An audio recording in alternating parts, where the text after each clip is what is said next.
Next guest is, well, what can I say? Extraordinary talent, hugely influential, multi-platinum, yada yada, groundbreaking, etc. Voice of a tortured angel, remapping the musical landscape, etc. But crucially, he doesn't need to hear any of that. He's good, right? His latest album, ANIMA, is a jaw dropper. He's in a band called Radiohead. Let's talk to Thom Yorke. Hello. Hello. Yeah, when's he coming in? We're in where is he? Oh, he's here. Before we really get into this, right, when you get interviewed, and you don't do loads, is part of the reason because of a perception of you, people perhaps they go in a bit too hard, a bit too cerebral, a little bit too, sort of studious about things, take things extremely seriously. Does that happen in interview a lot? Yes. Yeah. And also I think that the habit of talking about yourself and your work is a little bit like you should be able to explain and justify what you do, but if it becomes a thing in itself, then it just gets boring, and it's like looking at yourself in the mirror. Some people probably enjoy that. I'm not particularly fond myself. So you sort of do it for a bit, and then you have to walk away, because otherwise you get into this sort of mental feedback thing. Yeah. Like years and years ago when I did have to do a lot of interviews in order to get people to listen and whatever, you get into this thing where then that sort of analysis about what you're doing feeds into what you're doing. So you find yourself explaining what you're doing while you're doing it, which is not healthy, not good for you. There's a limit to how many times you should explain things. I think I've done it though. Look at that. I mean, look at this. Look at these pages. Well, that's all right. That's your analysis. At least there is a lot there, though. To be fair, that's enough for a 8-sided essay. Yeah, I feel like I've done a thesis on Thom. Well, what about this then? Is to get us warmed up. If you, and this is a gunpoint scenario, and you had to do Strictly or I'm a Celebrity, which one would you do? Oh, Strictly. You would? I think they asked me once. Come on! But you must have been touring at the time or something. In the early days of the programme, and I was like, you are? That's just what a missed opportunity. I'm pretty sure that I got the call from the office one day. Well, that's good to know anyway, that it would be Strictly 2020. Maybe we could both do it. But there's loads to talk about. The avant-garde dance version. It would be something. The Merce Cunningham version. Yeah, that would be good. Well, actually, you and me in tights. Well, why not? I mean, they're talking about doing the sort of introducing it. For God's sake, it's 2020 next year. Same-sex couples and stuff. Right. So it's time. Oh, you mean you and me? We don't have to do it together as a couple, but if they coupled us up, but no, we need a professional. Yeah. That said, in Paul Thomas Anderson's 15-minute one-reeler, available on Netflix, it's a thing of great beauty. I would say that because you're in the room, but it is just brilliant. Tell the people that haven't seen it what's going on there, because there's a lot of choreography in it. Of course, it's sort of choreography based, but who had the germ of the idea for the visuals on that? When I do the live show, we collaborate with Tarek, who does this mental live computer rendering of this visual stuff on the screen. It's which sort of is not like normally people press play and let it go, but this is he's actually like a musician, and he stands on the stage, the three of us, collaborating there and then sort of thing. And we wanted to, initially we were just trying to involve that in a video, and had this idea of trying to work with Damien Jallet, who is the choreographer on Suspiria, which if anyone's seen, it's pretty crazy choreography, and I just got on with him really well and wanted to sort of collaborate on something. And Paul and I went down to France with Nigel Godrich, with this sort of hum-ha sort of thing. And on the way back, we're all sitting on the train going, well, of course, we can't afford it. So anyway, never mind. And he makes a phone call, and he comes back and says, "Yeah, Netflix, they're going to pay for it. Now we've got to do it." and then it became a very really bizarre process, you know. Then we decided to film a load of it on a train underground, and we were just bouncing off ideas for a few weeks. And something I've never been, you know, I've never collaborated properly in that way, and to collaborate with someone I worked with Paul on Daydreaming, but this was on another level. This was like a proper production with a proper amount of people, and my partner Diana was involved as well, and we were collaborating with the choreography, and in fact we had to have 5 days rehearsal, and you know, it was incredibly involved and like a proper production, and it was really difficult but just so much fun. But because it's a relatively new territory for you, choreography, isn't it?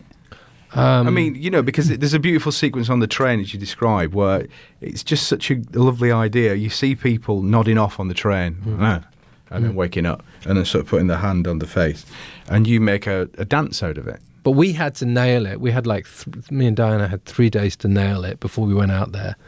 So you learn it, and then obviously the professional dancers everybody has to learn it. Yeah. And it was touch and go. I mean, watching professional dancers walk into a situation like that and be shown how to do these things and just pick it up is something I've never seen before. It's absolutely extraordinary. And some of these guys were just literally turning up that day from elsewhere in Europe, being shown how to do it and then nailing it within an hour.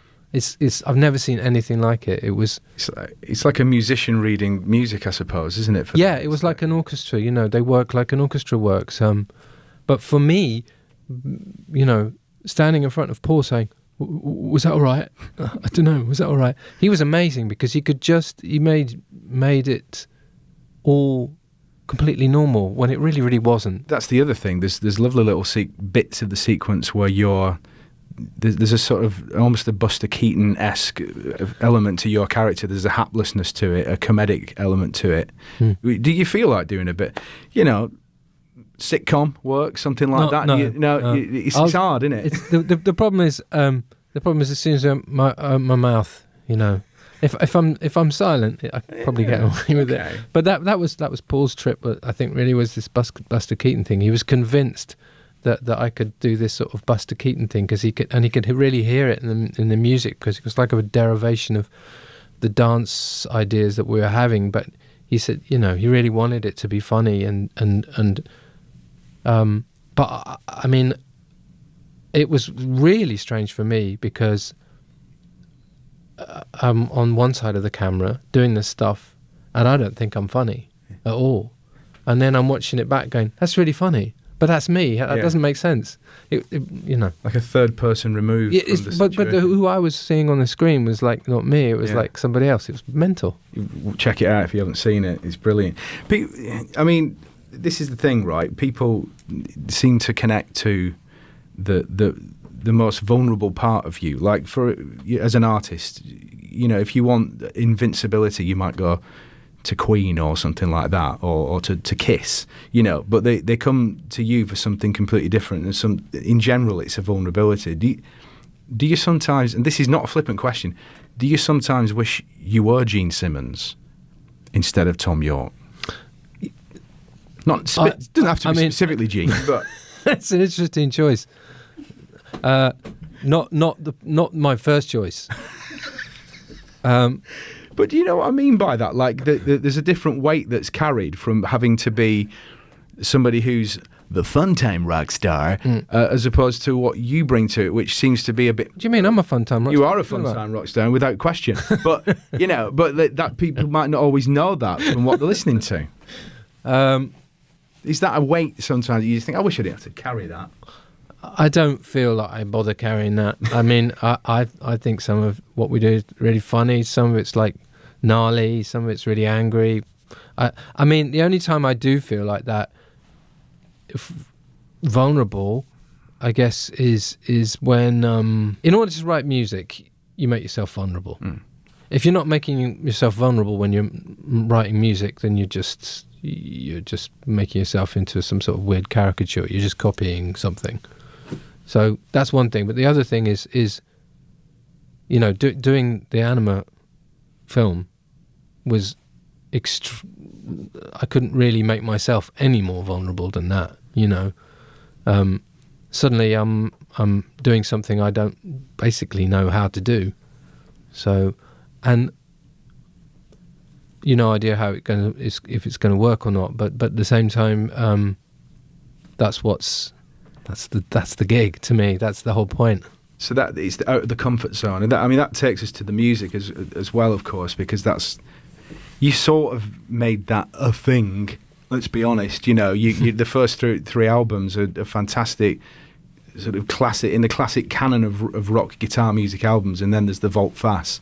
You know, you've probably talked about this before, but it seems relevant to talk about it again. That moment where you do decide to go, right, I'm popping right out of my comfort zone here. You know, this brings us to Anima. Actually, tell us a bit about the album itself, which is a thing of great beauty. There's a bit of Jungian dreamscape going on. There's a lot of that, but we didn't even realise that towards the end. I mean, that sort of came in when me and Stanley of Donwood were trying to, you know, like, you know, as it was being finished and being mixed, we both just kept talking about this dreamscape, not dreamscape, the subconscious part of ourselves. What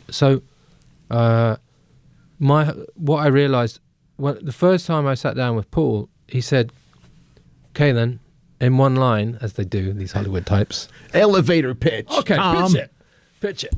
No, he didn't really do it like that. But if pushed, I was like, well, basically, I don't know why, but the Anima as a record to me is your physical self, and the subconscious in your body is telling you to do one thing while your mind is telling you to do another. And a little bit like a bunch of people are going to work. They go to work every day. This is what they do. But at the same time, their bodies are rebelling, saying, no, we don't want to do this anymore. We can't do this anymore. So it's happening on a subliminal level, like on the level of dreams, in the sense that, like, you're dreaming about every night that you're somebody else, you know? And it starts seeping into your daily existence. And that's kind of what, I don't know why that became the thing. Yeah.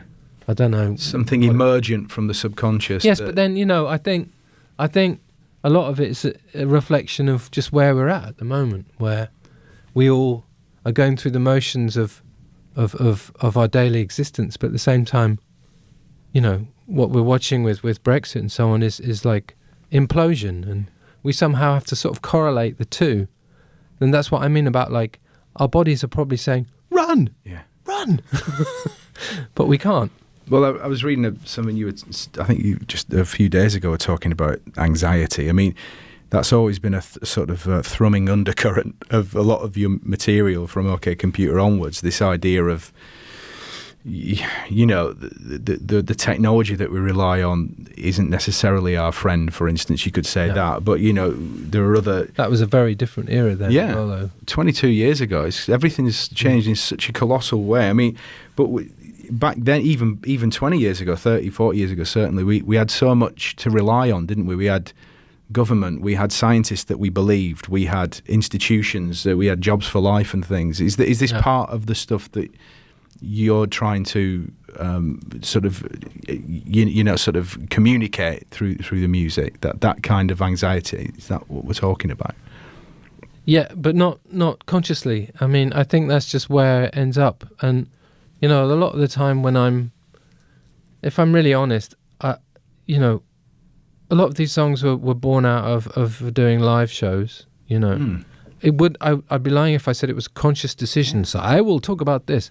It's just when I read it back, it seemed that there's this thing that it was just coming up all the time. And yeah, it was anxiety, but it was like an anxiety that you see, like that city thing, you know, London especially, that everybody's in these pockets leading this very isolated lives, but they're all thrown together all the time, and there's this sense of there's something going on underneath, you know. It reminds me of your sort of battery hen sort of illusion. You know, it's that it does feel a bit caged, doesn't it? Sometimes a little bit maybe unnatural. Yeah, more like something else. Almost like none of us have really got the time to sit down and go, wait a minute. Yeah. Do you ever have that dream where you're driving, but you're operating the car in front of you and not the one that you're in? Oh no, I'm always in the back. So you're in the back of a car that's careening out of control? No one else seems to be driving it. Yeah. Okay. As long as we basically we all have the same anxiety dream, which is we're completely out of control and there's nothing we can do about it. I think that's what Young would probably make of it. One good one you can have to analyse is waking up in a house and knowing you're not supposed to be there, and that's my big recurring one. I wake up, I'm in this house. It's too dark. You can't quite see. You know someone's there, and you got to get out, and you can't get out, and then you wake up. It's that imposter syndrome. I've always had that. Do you really? You don't still have it, do you? No, I guess I've finally come to terms with the fact that this is what I do for a living. Okay, good. We worked through that. Well, we've got you for a little bit longer. I mean, so we're going to play Traffic actually, which is the single from Anima. Just to set this up a little bit, there seem to be sort of lyrical points to the obscenity of privilege and things like that. There's mentions of Kensington and Chelsea, of foie gras. Tell us, can you unpack it a little bit for us? Or do you I wish I could. No, honestly, that was really the one where I was just spitting stuff out on stage, and it just sounded good, and I was going back and writing it down. I mean, so I take no responsibility at all. I love that. It's nothing to do with me. This is my subconscious. Okay, let's have a listen to that now. This is Traffic.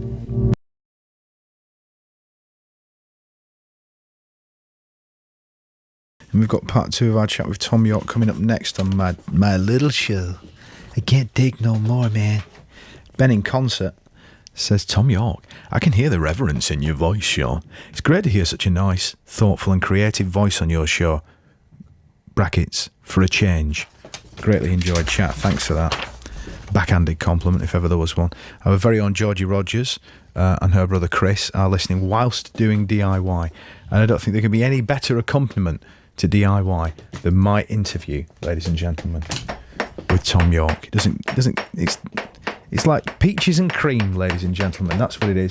And we're getting quite a lot of Thom Yorke small claims as well, including this one from Douglas, who says, I used to do business with Thom Yorke's dad back in the 90s. I had a meeting with his dad in a hotel in West Oxfordshire, and he said his son would be popping in. Sure enough, this young lad with unkempt hair and a guitar strapped on his back turned up, said hello. His dad gave him 20 pound and he turned and left. It was around the time of Pablo Honey, possibly before the royalty checks started rolling in. I had no idea it was Thom Yorke until years later, when I heard him say in an interview that his dad was an analytical instrument salesman. That kind of thing. Listen.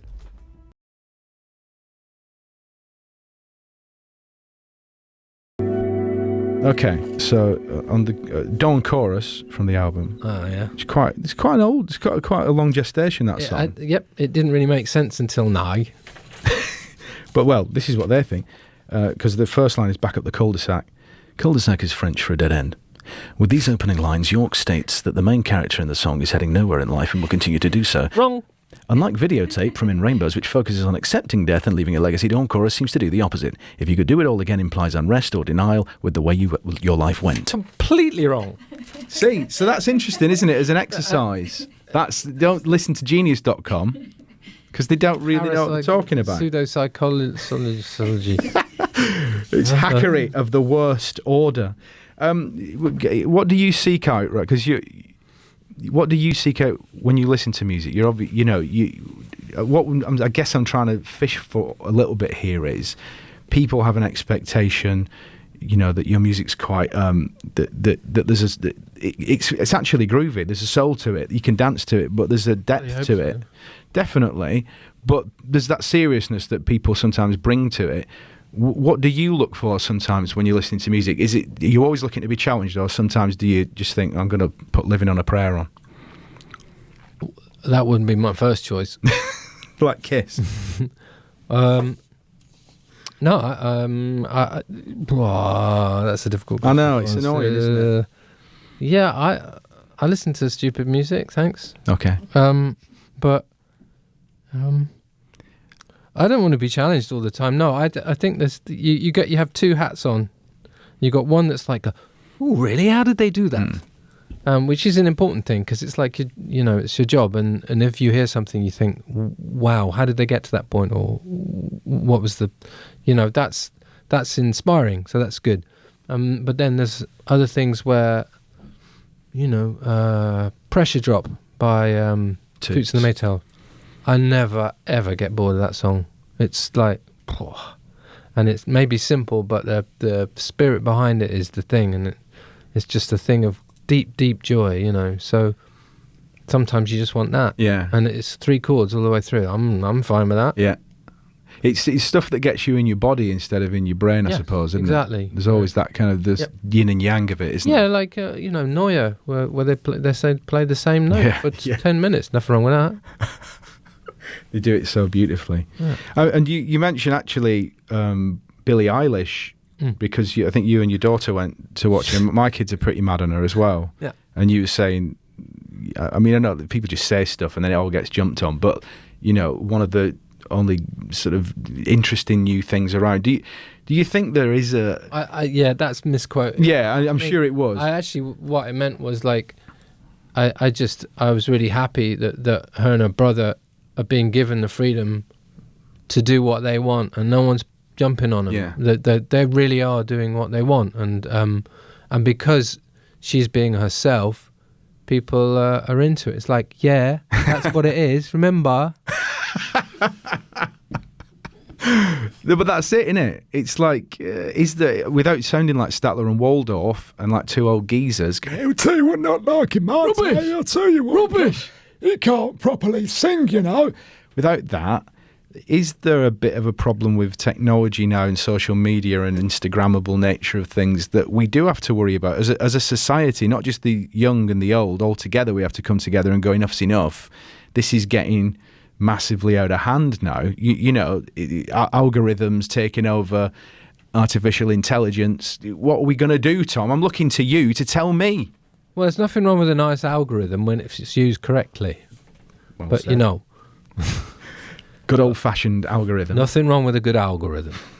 However, I like my vegetables unwashed. Knobbly. Before I prepare them. Yes. Knobbly, imperfect. Yes. What I don't want is a regular carrot next to another regular carrot, which is exactly the same shape. That would worry me. That would bother me a great deal. Because once you've seen 5 of them and they start repeating, you think, something wrong here. Yeah. Right, so even my eldest kid, my youngest one is like a dad rock fanatic, and he plays the guitar. My oldest one is a drummer, but he's into pop music a lot. But even he has worked it out, and so he'll put on some of his favourite tunes that are auto-tuned AF, and he can tell the difference, and he'll go, oh, they're using auto-tune on that, aren't they? I don't mind if you do the auto-tune in a good way. I'm not anti. No. Auto-tune. I'm using auto-tune as a metaphor of like. Just that all I care about is like the artists still have the freedom to go where they want to go, and they're not being pushed around, or they're not worrying about the algorithms. You're going to go off to do another section of dates. You're going to America. Did they perceive you differently out there? No, I don't really see much difference. What was nice about, we went out there a while ago, what was nice is about they're kind of reasonably sort of small. There's like theatre shows, and I could meet people afterwards, and it wasn't mad. So I ended up chatting for ages with people, and it was lush. I really, really enjoyed it, because you just realise, I guess I live in a wee bubble. I didn't really realise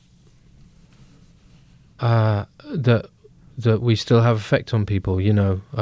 I'm in my own orbit, and when you do finally talk to people and you realise that that's going on, one of the reasons you go and do shows is actually to look people in the face and go, oh yeah, okay. Connection. Hi. Do you look back on the early records with affection, or did they just bore you, or do you see the imperfections too much? What's your relationship with them? Does it change over time? I don't really look back that much. But I've been looking back a bit at the sort of Kid A stuff because the anniversaries that's coming up. Been going through the tapes a bit with Nigel. That's pretty crazy. Is it? I mean, but mostly it's crazy because you're like, how do we get that? How? Don't get it. I was listening to Spinning Plates going, wow, how did we get there? Yeah. And then I remember, oh yeah, I know. I recorded something on a little sequencer and then Nigel was spinning it backwards on the tape. And I went, wait, that's it. So we turned the tape over and then I remember like Colin just putting this weird Rhodes thing on it and then deciding to record the vocal backwards and then spin them forwards and then learn that and blah, blah, blah. And you're going, but how, how did we get there? Mental. That's what I, like, sort of recognising us in it and sort of no idea who these people are at all. It's a real transformation for everybody in the landscape, though. It's like a caterpillar to a butterfly, isn't it? It's like how does that become that in very short order, and that's the sign of that. You know, that's what you're hoping for. If you decide to be a musician in your life, then I guess that's what you want in life, is that feeling. There's a lot, for the old Thom Yorke fanatic. There's a lot to go at. If you haven't seen the film with Paul Thomas Anderson, it's up there for all to see on Netflix right now. You've got to get your eyes around that. Obviously, the album's been out since June. It's a beauty. But good luck with the rest of the tour and everything that you do. Can't wait to come and see you soon. And I guess Radiohead at some point down the line as well. Yeah. The juggernaut that keeps on rolling. Yeah. We hope. I've got wheels. But thanks so much for coming in and chatting to us today. It's been a real privilege. Thom Yorke. Thanks, man.